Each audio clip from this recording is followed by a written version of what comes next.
Don't judge me, friend. Don't judge me. I know I need to do my hair. I'm on my way to go do my hair. I know this area looks like I done sweated, and don't judge me, y'all. I'm gonna get it together, and hopefully within the next 15 minutes I can go ahead and get myself together. But thank you for holding me accountable, y'all.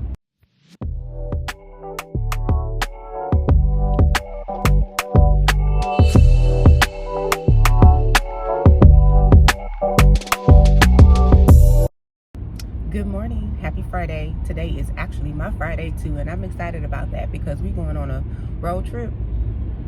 And I absolutely love road trips. I love them, especially because I always get to be passenger princess.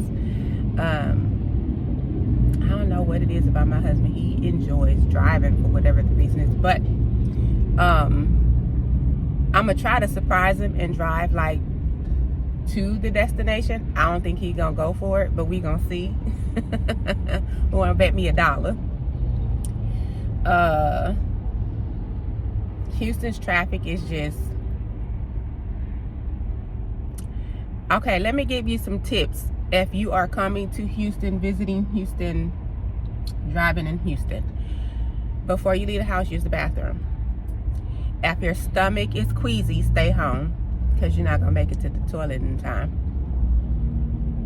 If you need to get somewhere in emergency, it's a health problem, do not drive, call the ambulance.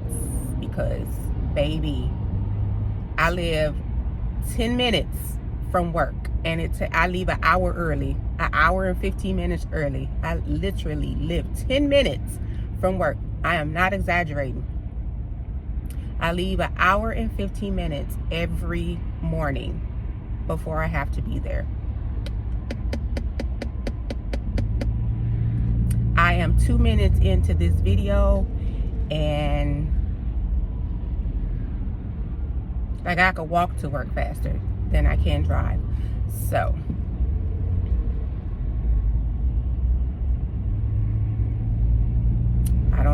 it's annoying. It is so annoying, but we're gonna get there, and we're gonna get there safely. I'm not in a rush. I come on sometimes to talk to y'all, and that keeps me sane and calm. Or I turn on the music when they're not yelling and doing all the foolishness and craziness. It's calming. It helps to calm me. But the radio, you know, so I'll turn on the camera and talk to y'all. I know y'all tired of seeing me in this vehicle, but here we are. I have some coffee in my cup, and I need to stop drinking coffee because I want to figure out why my eyesight is so disoriented, if you will. Like, I can see, but it's like I don't know how to explain it. I got new glasses. I got a new prescription for my glasses. I do have bifocal transition, I believe, and I have a 1.25 reading number in my glasses, which when I buy the 1.5s, I can see so clear with those, but only up close. I can't see far. I can only see like if I'm reading something, my phone, and you know, like arm's distance in front of me. But to see far, like I can't see the TV. If I'm in the mirror, I can't see what's in the mirror clear. Like I can see it, but it's not clear. So I'm gonna call. We didn't get my pupils dilated for this eye exam, so I'm gonna call my eye doctor and see if we can do what I need to do to be able to do another eye exam and get my pupils dilated to make sure there's nothing going on with my eyes. And then the next step is to go get checked for like diabetes and stuff like that, because excuse me, I have never had it. You know how some people can get it during pregnancy and all, like I forget the term, it escapes me right now, but anyway, my sister had it. Gestational diabetes, that's what it is called, I believe. But anyway, I have never, I didn't have gestational, I didn't have any of the things. I have had a couple of experiences with high blood pressure, and then I quickly get that under wraps. So what I'm thinking now is I'm gonna go get a full workup, because I had a test and all of those things, and see if anything else is going on with me, and if I need to change the direction of my health journey. But in the meantime, I'm gonna bump up my intake of vitamin D. My eye doctor did tell me to do fish oil. And I'm going to take a few other things, and I'm going to start back to doing my apple cider vinegar shots.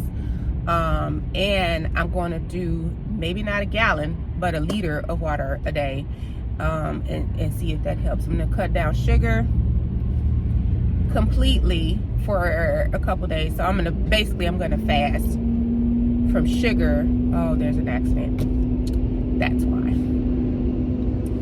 And okay, let me go real quick.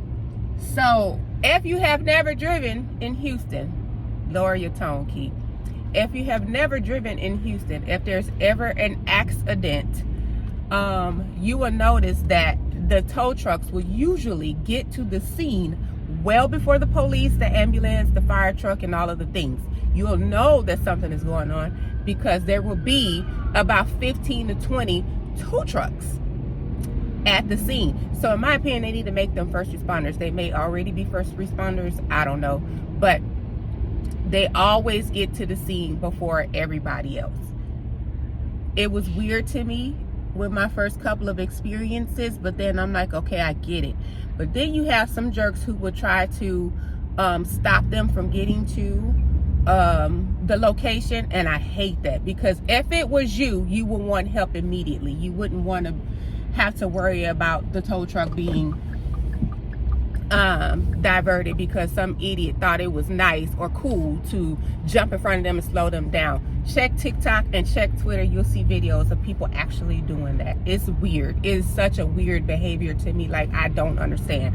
Why would you want to intervene with somebody getting safety and help? It's so asinine to me. But anyway, I'm on a rant. So calm down, bring it on down. And so, yeah, I had to take my vitamins and my shots of apple cider vinegar. Now, the first time that I was discovered to have had an issue with high blood pressure, I had a homeopathic doctor in California, and she didn't like to give you medication unnecessarily. And when I came to her on the verge of getting a prescription for high blood pressure, right?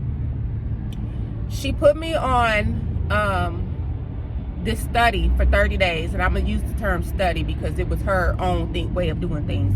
She put me on this thing for 30 days, and I had to come to her. It was either once a week or twice a week, but anyway, I had to monitor my blood pressure readings in the morning and at night. And what she discovered was I had white coat syndrome. So I had just went through some tumultuous things. I had a stroke not long before I was introduced to her. I had a stroke. After that, I had a baby, a premature baby. And I was fresh off of just having my baby. That was a stressful situation because I was at that time married, and my husband at that time was military, and we were living in Illinois. And we got stationed back home in California, Southern California. So my son, my last son, was born early. During that pregnancy, he was a twin, but I didn't know it. So the doctor was protecting me emotionally and mentally because I had lost a child. I had all of my children are premature, and my first baby, she would have been turning 27 this year. Anyway, she was 2 months early. She was 3 months early, and she lived just shy of 2 months. And he knew that. And then after her, I had a premature baby. She was born at 32 weeks, and she was fine. She stayed in the hospital because she had jaundice. So, and if you have ever had an experience with having a baby, premature babies, they had to be, back then, I think it was 4 pounds. You had to be 4 pounds to go home, but she was born at 4 pounds. But she lost the pounds. So most babies, or some babies, tend to lose and then gain when they're born. And so because she lost the pound, she had jaundice. She had to stay there just shy of a week. We got her weight up immediately, and the jaundice went away. Then after that, I had years. So my children are 4 and 5 years apart. So then I got pregnant with my third pregnancy and had a miscarriage. So I thought that was the end of that pregnancy. Well, I went back. Luckily, they didn't do the DNC the same. When I went to the emergency room, I did take an embryo into the hospital. I was able to, but when I went back for the DNC, they checked me and there was a heartbeat. So my son was a twin, and I miscarried one of the twins. When I found out I was pregnant, I was still in my first trimester, and I was very early in my, I'm lying. I was in my first trimester, and they wanted me to get to my second trimester. And once I got to the second trimester, they wanted to admit me into the hospital. And so I got to the second trimester, and I was in the hospital for months and months and months and months and months. Most of my pregnancy, I was in the hospital because they wanted to make sure that I was able to carry this baby to term. This was back in 2003. I had him in January 2004. And military facility. So they gave me steroids for him, and I got it twice. And I got it twice because the rotation of doctors changed, and I don't know why, but for whatever reason, it wasn't in my chart that they had given me the steroids, where if you know anything about steroids, they burn, okay? I was miserable, but I did whatever I had to do for my baby. So with that being said, the steroids help him. It's supposed to mature the baby's lungs while you're pregnant. They not only matured his lungs, they matured him, because he was born at 6 pounds and he was still almost 2 months early. And so the doctor was like, I don't know if we miscalculated the dates, but we're thankful that you had him early, because he would have been such a big baby. I was always a tiny person. I think the biggest I ever been prior to, without being pregnant, prior to moving to Texas, prior to turning 40, the biggest I had ever been was 123 pounds naturally. When I had my first baby, I think I was 110 pounds. My third pregnancy, I got big because I was in the hospital and on IVs and medications and stuff like that. So I was big for what my history is. So I think I was 100 and, I don't know, maybe 60 at that time. And he came home with me. And then fast forward to the last one, who I knew immediately when I got pregnant. I knew I was pregnant. I couldn't get a positive pregnancy test for a long time. I want to say, oh my God, a very long time, for whatever reason. I got the positive pregnancy test, and I had to get a special doctor because I'm considered high risk. Okay, I got to my doctor, and he got my history. Because of my history, I'm so thankful for this doctor. He's in Illinois. This man is amazing because he had bedside manner still. He had the wherewithal, like he took it upon himself to make certain decisions to protect me so that I can have a safe pregnancy, right? So his whole team was, I want to say perinatologists. But anyway, they specialize in high risk pregnancy. So I had to get progesterone shots in my behind every week. And that was the only way that I was not going to be admitted into the hospital. I would have taken whatever they told me to take. I would have done whatever they asked me to do, because it's to save my child's life, right? So early in that pregnancy, I was working in this pregnancy. With the second pregnancy, I wasn't working. I believe with I was working with my oldest child. Was I working? I don't remember if I was working or not, but I definitely wasn't working with my second living child. Okay, so when I say numbers, I'm talking about my living child, not the one that passed away. So my second child, I wasn't working, I was in the hospital. But the last one I was working. And I remember I started bleeding, spotting and whatnot. And so I went to the doctor, and they was like, yeah, you have a subchorionic hematoma. This is what my doctor told me. A subchorionic hematoma. We're just going to watch it as you bleed out. We watched it. Everything was fine. I was going to the doctor, getting an ultrasound every week. Most women would think, yes, I get to get an ultrasound every week. For me, I was getting sick of it because it was such a daunting process. Thankful for the job that I had at that moment because they were very understanding. I worked in pharmaceuticals, research and development. I was the only American in the department. I love that job, but we'll talk about that on another video, why I no longer work in the field. So my job was very understanding as to why I needed to go. Like, they didn't make me take PTO. Back in those days, you still got sick pay, you got PTO, vacation, and there was another one that we got. They're very generous with time off. And I just go to my appointments and come back. Well, one day I started bleeding a little too heavy, and I went, and my doctor was like, what were you doing? I said, I was just sitting at work. You know, I sit down at work. He was like, why are you still working? I thought you were on bed rest. I'm like, no, you never put me on bed rest. So he went ahead and put me on bed rest. I think I was, by that time, 7 months. I think I had him, and I've never made it past 32 weeks in any pregnancy. So my husband at the time, he was a bomb builder in the military, didn't, you know, if you talk to him, I think when we were there, he was,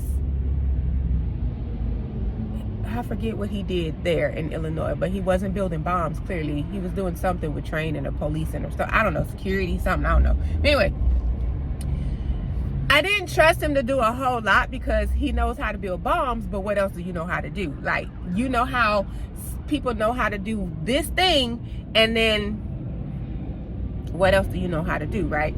So yeah, he would have to inject me on my butt every week, I believe it was, in order to keep Brendan alive. And we made it. So I ended up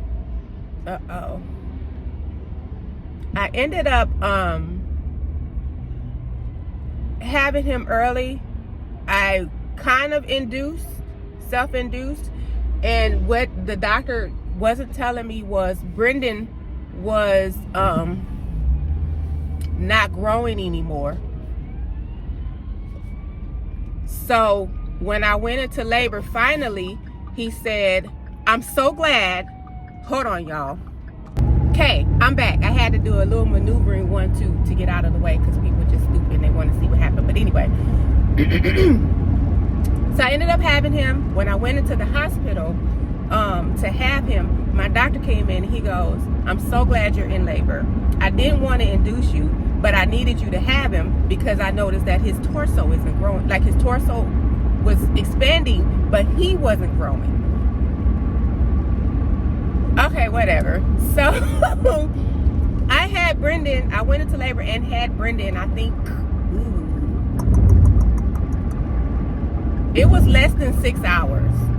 He came out kicking, he like a little frog. He had this little bitty body, long arms and legs, and he came out kicking and pushing his body up, and he flipped over and he stopped breathing. So they took him from me, went to do the little maneuvering thing to make him breathe. And then he started hollering again. So then he goes into NICU because why this little boy stopped breathing, they don't know. So they go and clean. They think that he ingested body fluids, and they were watching him for jaundice and everything. And because he was so early, they wanted to make sure that he could eat. And so they put a tube in him,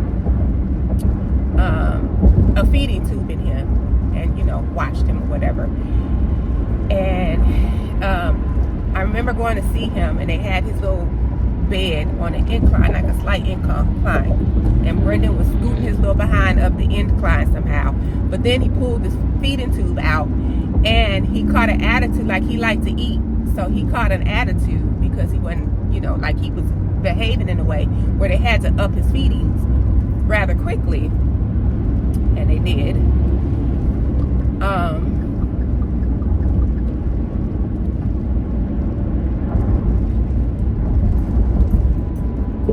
Now that truck, no, he wrong. He just ran that light, but hey, that's what they do. So they upped his feedings and did all of the things with him, and because they knew we were leaving, we had to leave Illinois and go to California for my husband at the time's job. So we went through this whole program for him to get out of the hospital. They circumcised him. We did all of the things, and then TMI, no, but we got him circumcised. And from there we moved to San Diego. I got this birth control method done, and the birth control method was done too soon. My doctor was really trying to prepare me. I wanted a hysterectomy. I wanted my tubes tied. But in the military in those days, your husband have to agree. Yeah, you know, like it's a whole thing. Like the woman just couldn't make the decision, and for whatever reason, I couldn't get it done at that time. Fast forward. My ex-husband has 7 children now, but anyway, that's no dig on him because he's a wonderful father. And so we get there, and we couldn't figure out why I was having all of these health issues, because you know, my blood pressure and all the things were happening. I lost all of the weight. Hold on, be right back. Okay. So yeah, I lost all of the weight, and I lost it pretty fast. We couldn't figure out, this ain't a hair video. So anyway, I've since rinsed my hair off. I'm about to reset it because I got a lunch date with my friends, and we're going out of town. So I'm preparing for that. So y'all don't talk about my big forehead. Don't do it. Anyway, I lost all the weight, and I couldn't figure out why. We couldn't figure out what was going on with that. And I got the birth control method that I got was called Essure. And the reason why I got Essure is because I didn't want to have any more children, 1, and 2, I had a stroke, so I couldn't get like birth control pills and all of that. And what I did not mention in this story is I had a stroke. Or did I mention it? I had a stroke before I got pregnant with Brendan. And when you have a stroke, you got to be careful with any medication that will cause your blood to thin. So they couldn't just give me, birth control. So I got Essure. Now what Essure is they put titanium rods into your fallopian tubes. And if you're old enough to remember push pins where they have the spring inside of the pin, that's what the rods look like. Okay? And you're awake, you're watching the process. They take this, of course they go through, your lady parts, and they insert the rod into the fallopian tube. You don't feel it. It doesn't hurt. I didn't feel it. It does not hurt. And it's supposed to scar the inside of your fallopian tube, and then it heals and seals around the tube. Well, come to find out, the birth control failed. And I'll get to that. But anyway, at the time, the reason why I mentioned this is because at the time, part of that was the reason why I was having some stressful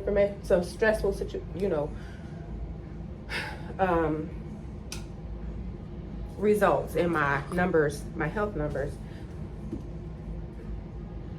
What's going on with this? I don't think I bought see, you got to be careful when you buy stuff from certain beauty supply stores. I don't think this is the actual stuff in this bottle, but Anyway,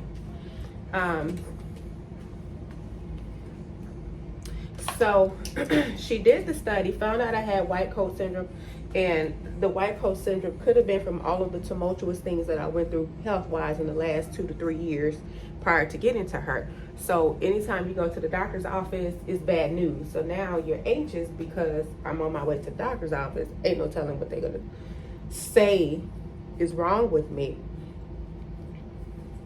You know, you gotta worry about, oh damn, what's up? You know, what they're gonna tell me now. And your blood pressure heightens.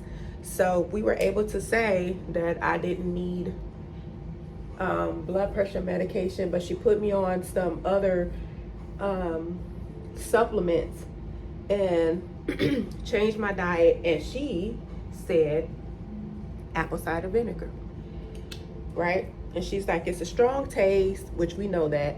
You just put it in. If you can't take the actual shot, you can put it in your tea, which I love tea. I love loose leaf tea. So I was putting it in my tea every day, all the time. Just, you know, I started with a capful, and I was drinking tea so much that for the hairstylists that may be watching this, I got a bottle of Nairobi, but I got it from a regular beauty supply store, which is, you know, you can get it from beauty supply store. Well, this bottle, you know, Nairobi usually has a little bit of slip to it. It just feels like it's foaming in some water, in my opinion. So I'm trying to get this to lay down because I don't want to heat style my hair. I just want it to be molded for the weekend. So I'm gonna have to tie this down really tight and really well.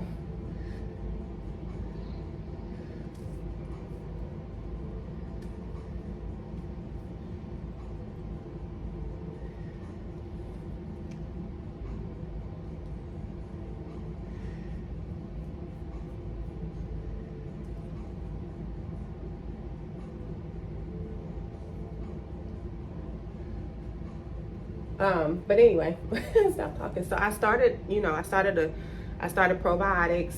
I started taking supplements. I did my apple cider vinegar shots. I got up to taking shots, like actual shots in a shot glass, and it worked. Like, I was moving. I had energy. I didn't have to worry about my blood pressure. Now, this video is not advising you to try it. Consult with your doctor. I am not a doctor. I am not a doctor. I cannot tell you what to do with your health other than manage it. Like, go see your doctor. Go get tested. Go, you know, go check on yourself. Mind the business that pays you. Health. Health. Mind your health.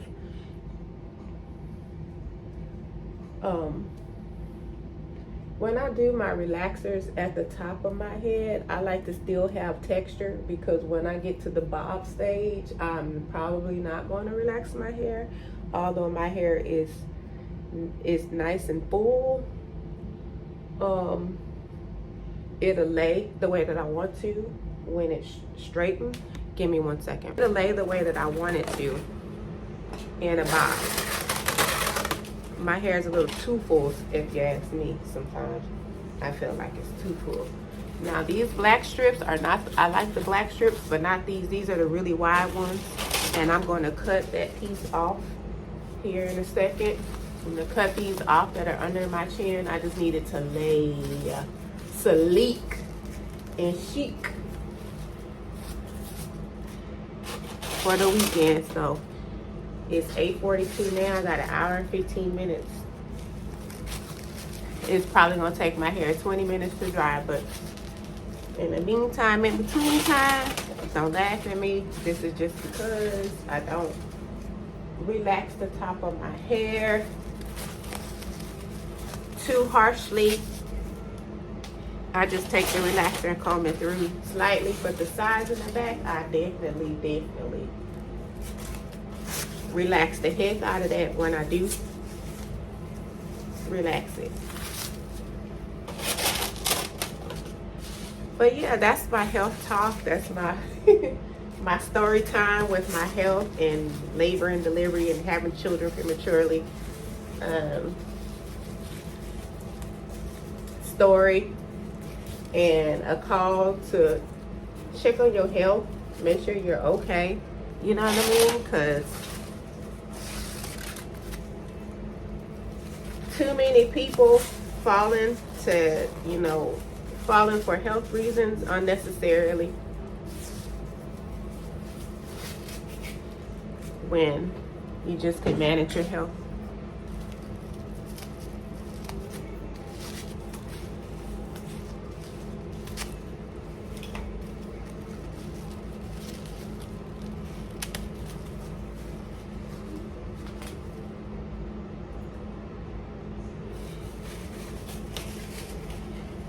You can just manage your health and, go from there. That don't feel too tight. I need all of it to lay sleek.